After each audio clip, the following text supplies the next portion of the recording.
Sir what are coronary artery diseases, क्या क्या risk factor रहता है सर इसमें? जिसके कारण अगर लिपिड का जो लेवल होता है, जो बैड कोलेस्ट्रॉल्स होते हैं, अगर उनका लेवल हाई रहता है तो ये सब कोलेस्ट्रॉल जाके कोरोनरी आर्टरी में डिपॉजिट होता है। अगर ऐसा तो कुछ प्रॉब्लम नहीं है कि हार्ट में अगर ब्लड सप्लाई कम हो रहा है। कैसे ट्रीटमेंट प्रोसीड्यूर्स रहते हैं सर इसके? अगर उसे ब्लॉकेज ज़्यादा है, 40 to 50% है, और उसे प्रॉब्लम हो रहा है, जैसे चेस्ट पेन हो रहा है।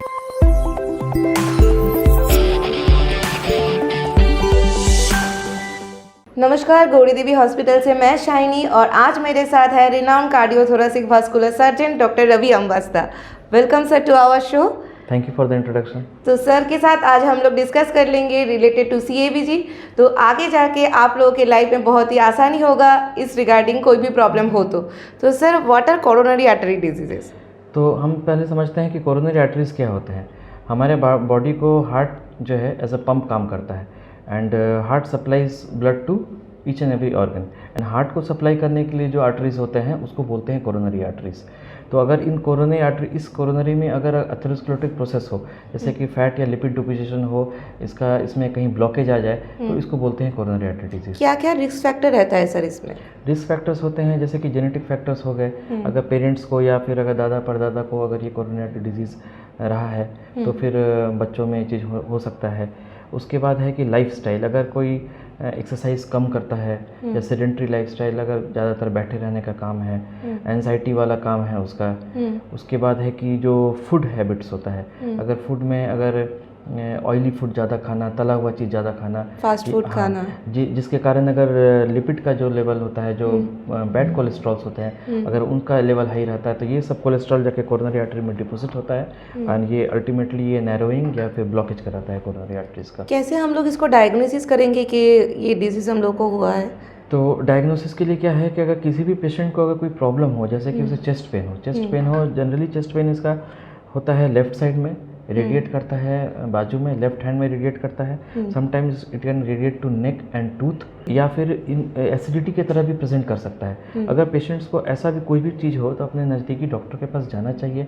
ECG बेसिक टेस्ट है, वो एक बार टेस्ट करवा के देख लेना चाहिए कि अगर ऐसा तो कुछ प्रॉब्लम नहीं है कि हार्ट में अगर ब्लड सप्लाई कम हो रहा है। कैसे ट्रीटमेंट प्रोसीड्यूर्स रहते हैं सर इसके? इसका ट्रीटमेंट प्रोसीजर होता है कि जैसे बेसिक ECG हुआ, ECG में अगर देखा गया कि कुछ अगर प्रॉब्लम है, जैसे मायोकार्डियल इस्कीमिया हो रहा है, हार्ट को ब्लड सप्लाई करने का कुछ सिम्टम्स है, तो फिर कार्डियोलॉजिस्ट अगर फर्दर टेस्ट कर सकते हैं, जैसे कि एंजियोग्राफी होता है। एंजियोग्राफी में ब्लॉकेज कितना है उस पर फिर बाद में फर्दर डिटर्मिनेशन होगा कि क्या ट्रीटमेंट ऑप्शंस पे हम लोग जा सकते हैं। सर बाईपास सर्जरी क्या होता है sir? Bypass surgery one of the treatment options है।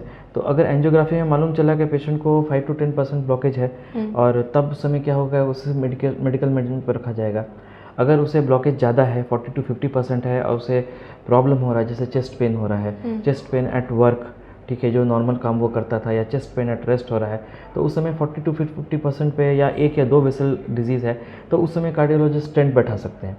अगर पेशेंट को ट्रिपल वेसल डिजीज़ है, मतलब कि मल्टीपल ब्लॉकेजेस है, तीनों वेसल में अगर डिजीज़ है, मोर देन 70% 80% डिजीज़ है, तो in that case CABG is advised. तो बाईपास सर्जरी मतलब कोई भी एज के ग्रुप के पेशेंट को किया जा सकता है? हाँ, कोई भी एज के ग्रुप को पेशेंट को किया जाता है, और bypass surgery generally gold standard माना गया है। और patient with triple vessel disease and with patient with diabetes and patient with left main disease, इन सबसे पेशेंट में देखा गया है कि bypass surgery is superior, and thousands of patients में करके देखा गया है, over a long period of follow up देखा गया है कि अगर पेशेंट्स का डायबिटीज़ है, लेफ्ट मेन डिजीज़ है, ट्रिपल वेसल डिजीज़ है, तो these patients benefit with CABG। तो सर एक बाईपास सर्जरी अगर कोई कराना चाहता है या करना पड़ रहा है तो कितने दिन उसको पहले हॉस्पिटल में आना पड़ता है और कितने दिन रहना पड़ता है आफ्टर ऑपरेशन? ऑपरेशन के लिए प्रिपेयर करने के लिए हमें तो 2 से 3 दिन लगते हैं। ओके, ठीक है, और उसके बाद उसका कार्डियोथोरेसिक फिटनेस देखा जाता है, घर वालों को एक्सप्लेन किया जाता है कि क्या क्या कॉम्प्लिकेशंस हो सकते हैं।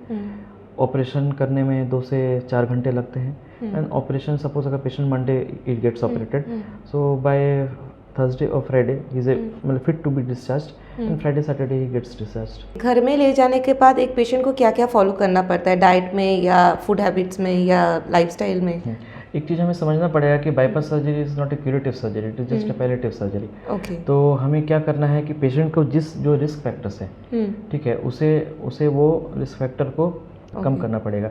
जैसे सपोज अगर पेशेंट बैठा रहता था, ठीक है, वो तब उसे एडवाइस किया जाएगा कि 30 to 40 मिनट्स का वॉकिंग करना है, ऑयली फूड्स नहीं खाना है, स्मोकिंग को छोड़ देना है, और जो भी मेडिकेशन उसे दिया गया है उसे रेगुलरली टाइम पे लेना है। तो सर आप कॉमन पर्सन के लिए क्या मैसेज देना चाहेंगे सर? कॉमन पर्सन के लिए मेरे लिए यही मैसेज है कि अगर पेशेंट को कोई भी प्रॉब्लम होता है, specially left sided pen related या फिर एसिडिटी हो रहा है, तो उसको इग्नोर नहीं करना चाहिए, उसे नज़दीकी डॉक्टर के पास आना चाहिए। ईसीजी एक बेसिक टेस्ट है, वो करवाना चाहिए, अपने कार्डियोलॉजिस्ट से बात करना चाहिए। और अबव 40 ईयर्स अगर पेशेंट्स को कैसा भी दिक्कत हो तो ईसीजी एक बेसिक टेस्ट है, वो करवाना चाहिए और करके देखना चाहिए कि कार्डियक स्टेटस क्या है। इको भी बहुत एक मतलब कि बेसिक टेस्ट है। These test are non invasive, ठीक है, तो ये करवा करके मतलब कि कार्डियक चेकअप उन्हें रेगुलरली कराना चाहिए। तो thank you so much sir, आज आप लोगों को बहुत कुछ जानने को मिला रिलेटेड टू CABG। तो कोई भी अगर आप लोगों को प्रॉब्लम हो रहा है तो निकटवर्ती डॉक्टर के पास जाइए, दिखाइए, और कोई भी अगर हेल्प की ज़रूरत हो तो नीचे हम लोग की हेल्पलाइन नंबर जारी है। 24/7 we are here to solve your problems. Thank you.